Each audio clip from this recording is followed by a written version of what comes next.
comments we got on last night's episode, we saw that a decent amount of you do hold a stock called Palantir. And Tom Nash owns a lot of the stock. I own a lot of the stock. But someone on the show doesn't own the stock because someone has never wanted to own this stock. And his name is Justin. After Palantir's earnings came out yesterday, the stock dropped more than 22%, leading to a low of about $7.20. And a lot of shareholders obviously were upset with the results, even though the numbers weren't that bad. So the question is, Justin, did Palantir's growth of 31% year over year finally justify enough of a valuation for you to buy the stock? Yeah, I mean, I think it's impressive. The company's impressive. And I would, push back and say I've never wanted to buy the stock. It's been very tempting for me out there. I think I've had some concerns, especially since we've been in a growth stock drawdown for over a year. It almost seems like a year now, right? So towards the end of 2020, I started getting very worried about rising yields and how they would affect growth stocks. I think my mistake was not selling my growth stocks fast enough. So as I was selling off my growth stocks, I met Tom. I learned about the company. I learned about how strong their long-term margins, their long-term contracts were, and that they were planning on 30% high contribution margin growth over many years. So it was this macro top-down pressure versus a single stock that goes against that macro kind of tempest that we're trying to deal with right now that we haven't seen in 15, 20 years maybe, since like the tech bubble popping. So that's why I haven't really bought it. And another thing that scares me is the retail ownership. I think the retail ownership has been just unpredictable and sometimes it's just a little bit hard to see the company swing 22%, 21% on okay, fine earnings.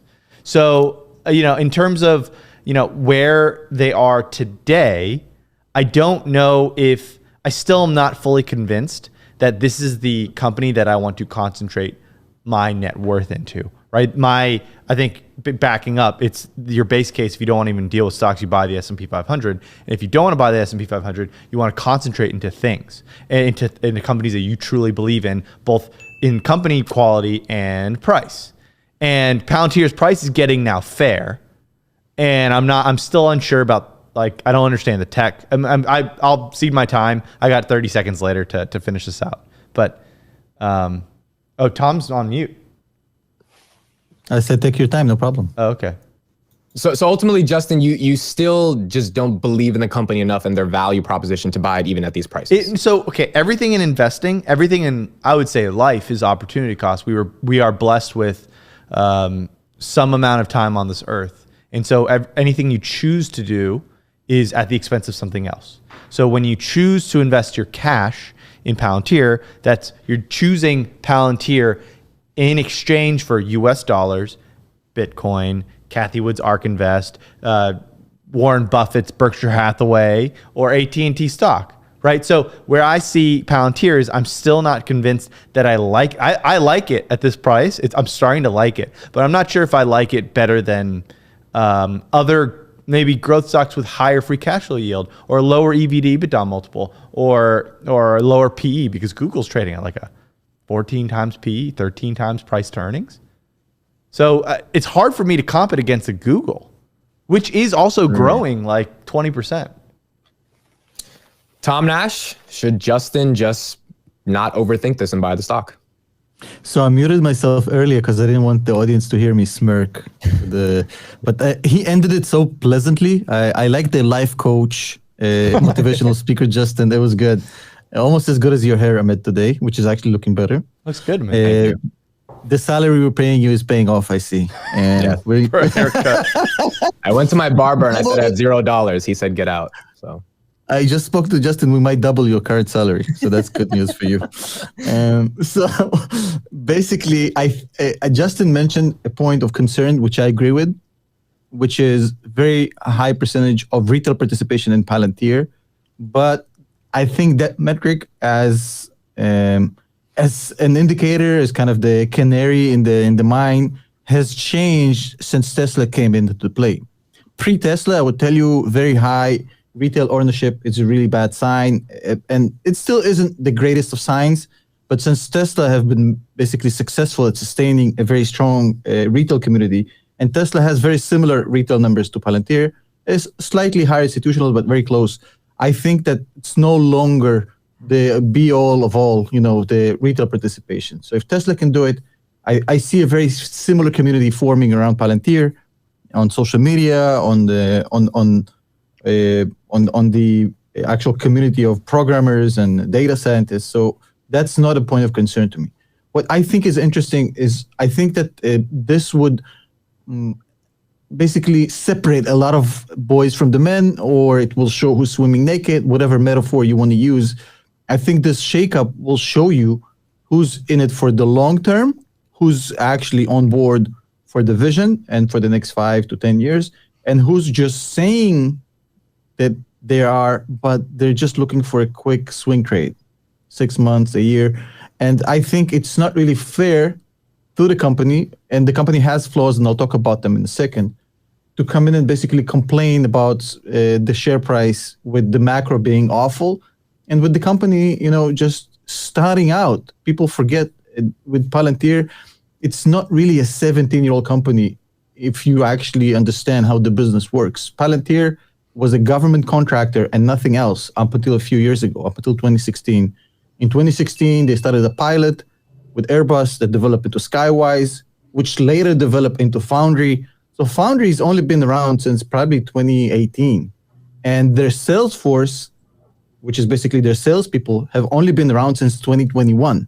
So we're talking about a very new operation, very fresh business. It's kind of a startup on the commercial side. So I think it needs a lot of patience, and I think it's good that there's this shakeup. So we're going to lose a lot of the weak hands and the speculators who pretend to be long-term investors. Now, I would just add another 30 seconds of my time to talk about stock-based compensation, because this has been a point of discussion on many of these channels that talk about Palantir and how awful it is. I'm not going to talk about the importance of stock-based compensation as a retention tool for key employees and how normal it is in other companies, including Tesla. If you are concerned about stock-based compensation and you're looking at Palantir, I would say that this quarter should make you feel more reassured, because stock-based compensation, including the tax, when you pay stock-based comp, you're also paying the tax for that employees. So it went down from 257 million to 157 million. So there's a big drop off in the stock-based comp. Naturally, because once you hire the sales force and you've established that department from scratch, the expenses on stock-based comp actually, on the ongoing basis, they don't really grow. It's just for new employees. So Palantir created a new sales department, business development department. It was a big spike in expenses, and now it's basically weeding down. And so I'm assuming within the next year, you're probably going to see very minimal to none SBC. Just using my last 30 seconds to finish this off. I was concerned with Palantir, along with almost every other growth stock in the market, about valuation. There's there's 2 or 3 prongs about these long-term plays. It's one, the first thing is the story. Are you right about the story? And the second thing is, are you buying in at a price that allows you enough upside to compensate you for the risk you're taking on the story? Now, I've done public DCFs on Tesla. I've done a DCF on Palantir. I think Tesla is it will if things play out like people expect Tesla and Palantir to, they should at least compound maybe 15-20% per annum on a kind of a reverse DCF IRR basis.